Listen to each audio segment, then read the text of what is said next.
Funding for Lawmakers comes from the University of West Georgia, the Georgia Chamber of Commerce, and by supporters of Georgia Public Broadcasting. Thank you.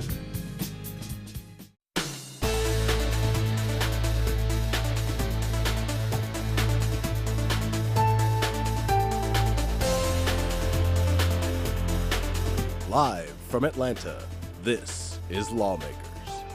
Here are your anchors, Wandi Lawson and David Zelski. Good evening, everyone. Tonight on Lawmakers, Senate Appropriations Chair Jack Hill has concerns about revenue estimates. Also, State School Superintendent Kathy Cox talks to legislators about education proposals. And an annual tribute to Dr. Martin Luther King Jr. is held under the Gold Dome, plus a preview of legislation that could penalize the use of cell phones while driving. And legislators are briefed on the looming transition to digital television. But first, our top story tonight, concern over revenue estimates. Senate Appropriations Chairman Jack Hill took a moment this morning to address the Senate on why he is concerned about the current revenue decline in Georgia. He displayed a chart showing the downward trend in revenue comparing the last 2 years. Individual income taxes were down 9%. Sales taxes overall were down 8.9%. And the overall for the month, we were down 8.9%. Now, we had, for 2 or 3 months, we had stayed within that 1% or so under last year, and we actually began to think, well, maybe that original shortfall of about $1.6 billion, maybe we can live with that. I think that as we looked around us, though, and as we saw the unemployment rate grow from 4 point something a year ago to 7.5%, and we looked around us at some of the other numbers, I think we all realized that we really had not reached bottom. So this chart is very simply to show you is this gap between this year, here's July and August and September and October, right on to December right here, the gap between last year and this year. And you can see it's about 6%. I mean, it is a huge gap. Now, as we go the rest of the year, the months continued to go down last year, but I can tell you to have met the first budget figure we had, we would have had to have taken in every month $1.5 billion, $1.5 billion a month for the rest of this year just to meet our earlier shortfall projections. Ladies and gentlemen, we haven't taken in but 1.5 but 1 month all year. So the odds of us doing that the rest of this year are really, really slim. I mean, what you see around us belies that fact. And budget briefings are scheduled Wednesday through Friday of next week, when both House and Senate Appropriations hear from agency heads about their fiscal needs and recent cuts. Legalized gambling could be one way to reduce the state's financial woes. Representative Roger Bruce is introducing a bill to allow voters to decide to bring casinos and racetrack betting to their communities. Bruce says Georgia money is flowing into neighboring states that allow gambling. You can pick any Friday and go to pretty much any one of these shopping centers, and you'll see cars parked out there for 2 nights because those people have gotten on buses and they've traveled to Alabama, Mississippi, and other places, and they're taking their tax dollars with them. And again, you try to balance. What is the value of doing this versus having students not be able to get a college education? I mean, you got to have a balance. And quite frankly, I would take the risk associated with creating these casinos and other gaming opportunities if that is going to help me make sure that children can go to school, that seniors have adequate housing and adequate health care. I think that it's worth the balance. And the bill would send gambling revenue to the state's general fund while allowing cities and counties to allocate their portions to public works projects. Today marks the 80th birthday of civil rights icon, the Reverend Martin Luther King Jr., and Governor Sonny Perdue presented the King family with the annual proclamation honoring the birth of Atlanta's native son. Perhaps the greatest thing a leader can ask for is summed up in the words of the prophet Nehemiah when he said, Remember me with favor, O my God, for all I have done for these people. Today, we remember and we honor Martin Luther King Jr. for all that he has done for us, his fellow man. Now, if Dr. Christine King-Ferris, Dr. King's sister, will join me at the podium.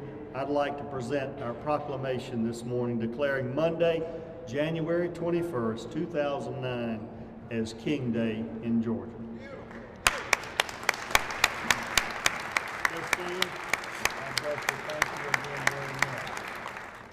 As Georgians, we can all be rightly proud of these great achievements and grateful for the resultant benefits to our state. But we can also take a measure of pride in the wonderful historic milestone that we will celebrate the day after the King holiday, the inauguration of America's first president of color. For it was the leadership and sacrifices made by Martin Luther King Jr. and his compatriots in the civil rights movement that paved the road to the White House for Barack Obama. And we're going to bring you extended coverage of the King Day commemoration in the second half of our program. Despite the current budget deficit, State School Superintendent Kathy Cox assured legislators at a joint House and Senate Education Committee meeting that education in the state would not suffer. Lawmakers Minu Hosseini joins us live with more. Minu. David, State Superintendent Kathy Cox insisted that a realignment of the budget would allow the school board to continue in their efforts to improve education throughout the current budget crisis. It's been realigned in the budget. So there have been other areas. For instance, we know that we recommended to the governor to cut our academic coach program that we had started statewide. It wasn't working. We were spending $1.6 million on it, and we didn't have any results to show for it. So we said, get that out of there. Let's realign this to something that does work. During her presentation to the Joint House and Senate Education Committees, State Superintendent Kathy Cox presented her plans for education in Georgia, while also focusing attention on her collaborative plans with the governor to differentiate pay for math and science teachers. The department and I, as state superintendent, also wholeheartedly support the governor's proposal yesterday that he announced to have differentiated pay for math and science teachers. This was a big topic of discussion, as you know, on teacher quality, recruitment, and retention. That has also been a part of all of this work over the course of the last 6 months or so about what can we finally do to recognize that no matter how you look at it, we don't have enough people entering the profession in the fields of math and science. The superintendent will present her budget plan next week to the Joint Appropriations Committee, who will then decide whether or not to approve. Reporting live, I'm Minu Hosseini for Lawmakers. All right, thanks for that report, Minu. Well, on Monday, the Senate voted to adopt a few new procedural rules for the 2009 session. Senator Steve Thompson, though, who voted in favor of those rules, took a point of personal privilege today to share his concerns about a rule adopted 4 years ago. This rule changed crossover day from day 33 up to day 30. The reason it's so important for consistency with the 33rd day, or it has been at least in the past, is because you're going to run into something like a conference committee. And the matter of two subject matters is going to come up. When it does, the easiest way to solve it was that you knew the cutoff date and you could introduce another bill and still sign the conference committee, and you wouldn't have two subject matters. So I would suggest to you there are going to be other things that are going to create a conflict. I know one year in the Senate we had to introduce a new bill for some reason or other. It was the budget. Some of you might remember us having to introduce a dummy bill so that the House and Senate could agree on the budget. Well, you can't do it. Senate Rules Chairman Don Balfour then took the well to defend this current rule, saying he understands why Senator Thompson has concerns, but still believes the extra 3 days to work on House bills every session is too valuable. We actually argued those points when we discussed them. When you move it to day 30, when you move it to a hard day 30, that's it. On the other side of the weight was this. Eventually, you have to take up the other body's bills.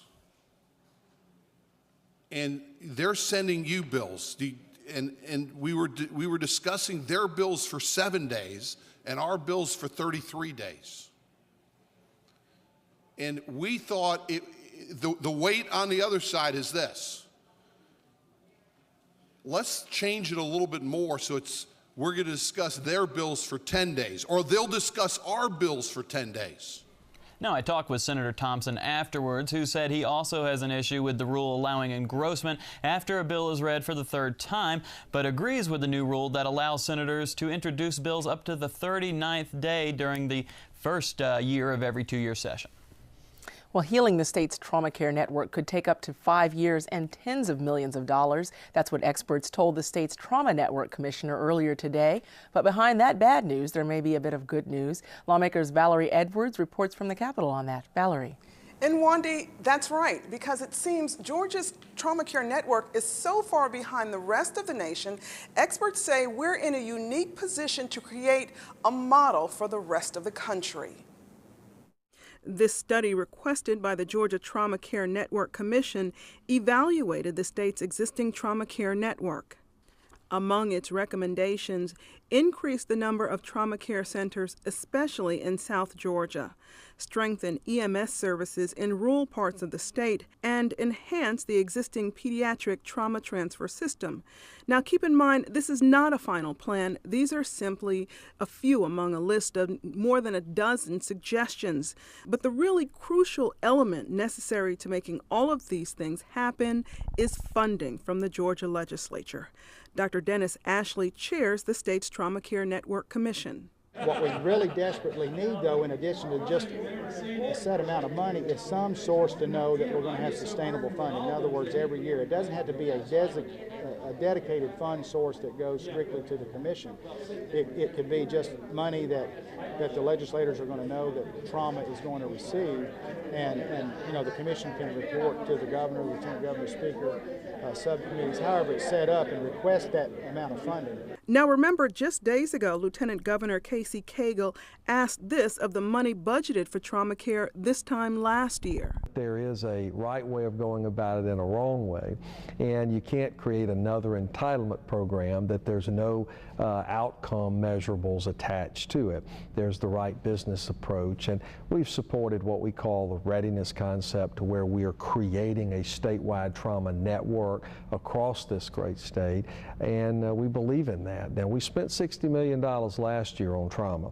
Not one new trauma center was open. That's a flawed model. We need a new model this year to ensure that the money that could be allocated will really take care of our citizens in our state. Dr. Ashley responded to the Lieutenant Governor's comments by saying that the money went to keeping existing centers from dropping out of the trauma care network. So even with the amount of funding that we had last year, people are not just lining up. I think the Lieutenant Governor was worried about an entitlement program and people just lining up.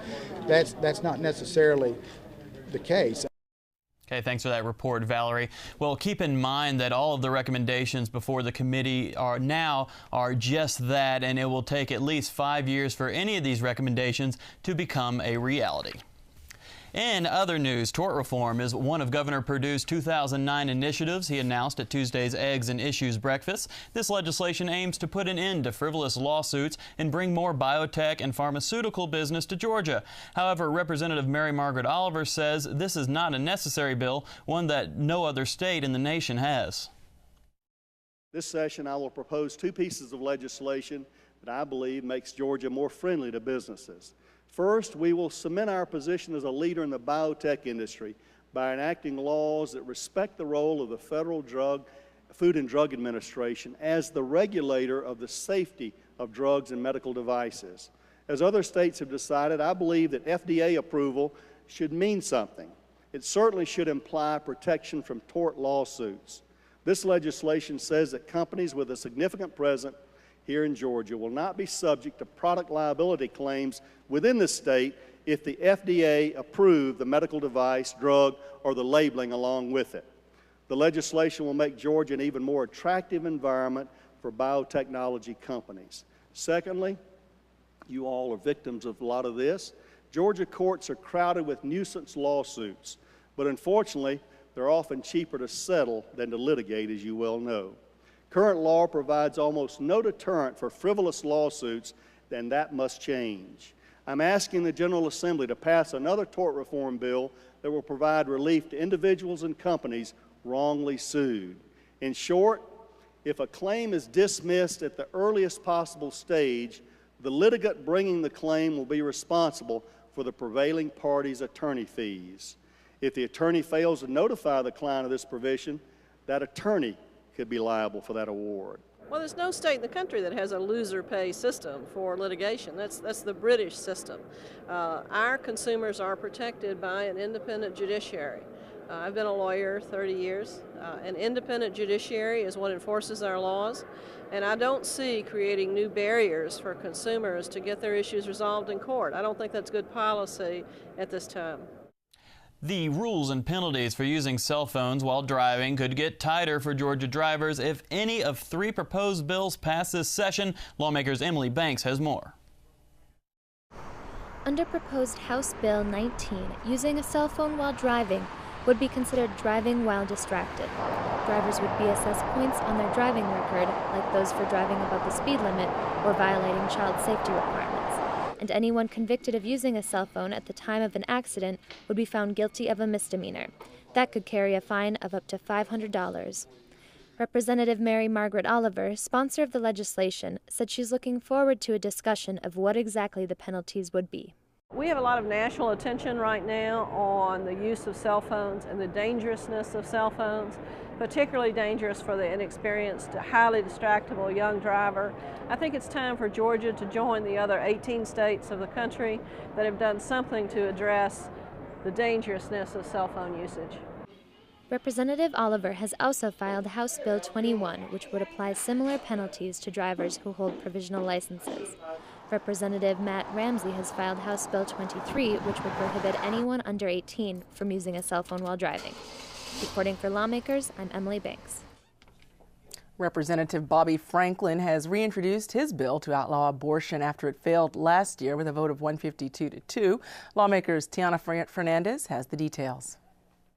We're looking forward to the bill moving forward, and it's back in the same committee it was last year, so we're looking forward to yet another fair hearing, and looking forward to the Speaker actually sending in the Hawks to help it out this year.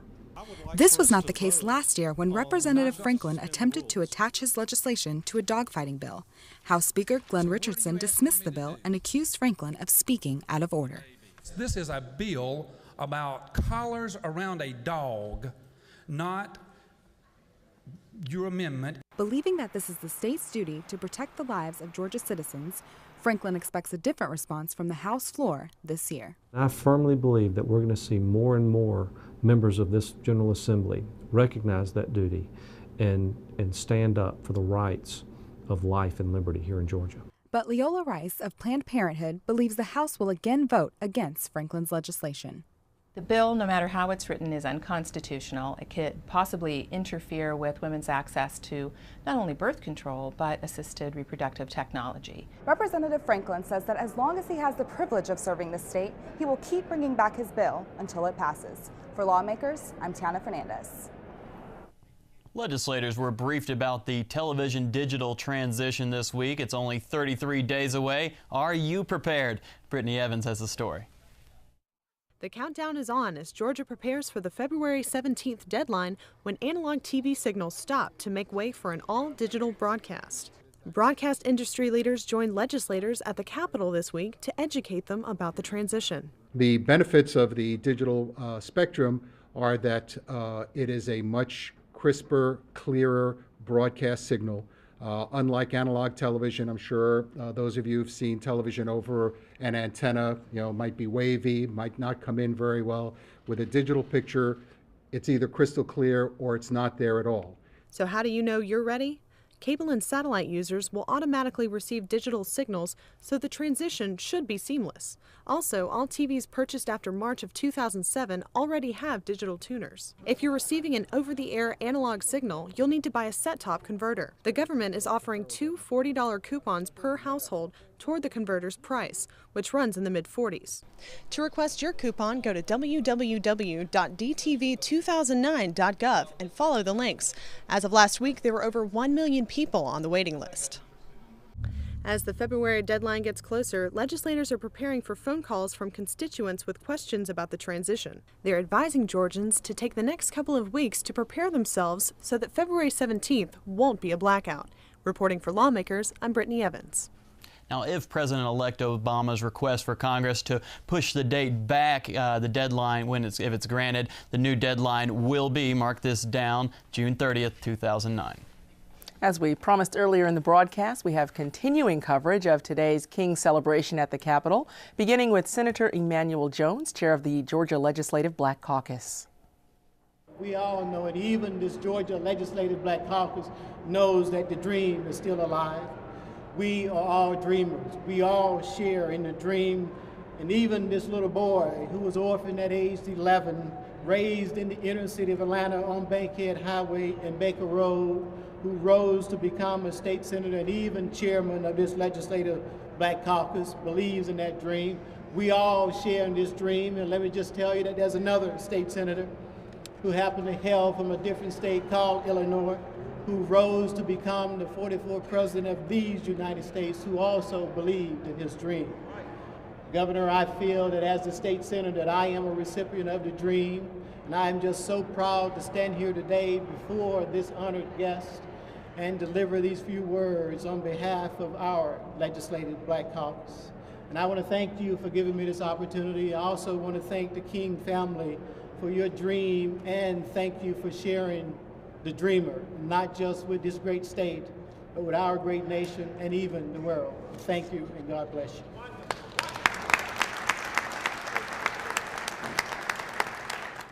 The truth is, to be a great leader, you have to have conviction. I thought about Martin Luther King sitting in a jail for that conviction. What he truly believed in, not only for himself, but for a nation. Because of that conviction, we're able to be here today to fellowship among one another for hope and for opportunity. But also, you've got to have courage. I thought about the fact that he would march and lead thousands for a calling. To be a great leader, you have to have conviction, but you also have to have the courage to carry out that conviction. But there's a third thing that you have to have as well, and that is character. And there is no substitute for character. The reality is, most people say character is best defined by who you are when no one else is looking. Martin Luther King had the greatest character of all. And as today's speakers reflected back on Dr. King's commitment to human rights and his leadership style, they were also looking forward to next week's inauguration of the nation's first black president on the day after the national celebration of the King holiday. As a product of the 60s, growing up on a family farm down in South Georgia, I remember Dr. Martin Luther King's first march in the city of Albany, 60 miles from where I grew up. Never in my wildest imagination or dreams did I think I would live to see the day that this nation is about to witness on January the 20th, the inauguration of the first African American as president of these United States of America. That deserves a round of applause. Over 40 years ago, Martin Luther King had a dream that all of our children will one day live in a nation where they will not be judged by the color of their skin, but by the content of their character. How fitting then that in a few short days we will celebrate not only the inauguration of a new era, but in that moment give thanks for the perseverance of the man who dreamt that day would come. Martin Luther King once noted, "We are not makers of history, we are made by history." Mindful of Dr. King's words, we stand in tribute to our ancestors and in awe of the endless possibilities for our children and our grandchildren. Today, Georgia, we are made by history.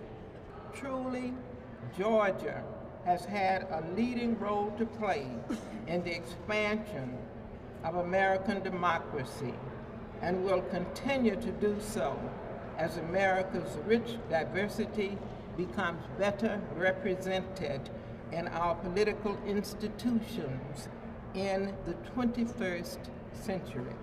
On the King holiday, there is no better way for us to celebrate Martin Luther King Jr.'s life and contributions. And I'll just conclude by quoting from remarks made at this forum last year by my son, Isaac Newton Ferris Jr., who is today in Washington, D.C., taking part in pre-inaugural activities. Virginia may be for lovers, our has its field of dreams, but the world knows that Georgia is a home of the dreamer. May we continue to build on that precious legacy as worthy heirs of the dream, and in the spirit of Martin Luther King Jr., may we, the people of Georgia, lead the nation in building the beloved. Well, there were some wild visitors at the state capitol today. Evan Seitz has that story. From the Georgia Wildlife Federation to the Heritage and Wildlife Conservation Council, Georgia's conservation organizations came to the Capitol today to educate legislators about preserving wildlife in Georgia. Sportsman's Day at the Capitol is an event that's gone on for several years where we get a lot of our partners that work with the Department of Natural Resources that talk about what they do for the sportsmen and the natural resources of this state. And we have our divisions that are directly associated with wildlife resources, parks, coastal resources here, highlighting some of the things they do. Along with the wildlife displays, the convention also allowed legislators and visitors to have access to virtual opportunities, such as fishing for bass and hunting for deer.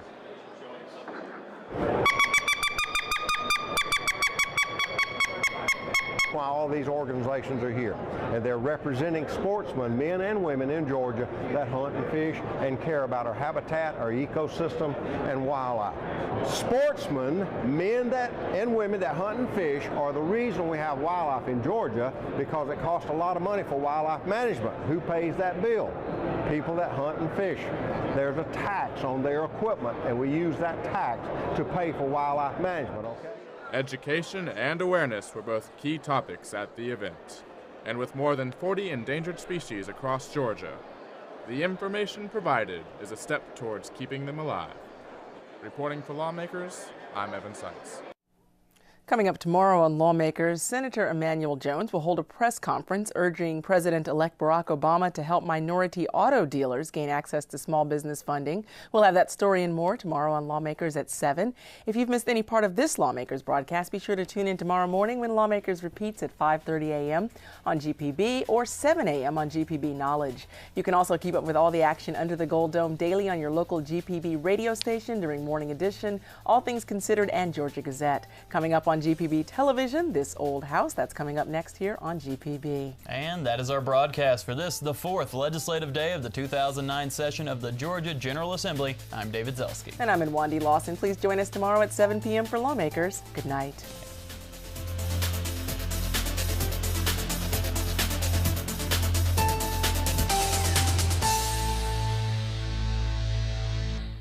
This has been a production of Georgia Public Broadcasting.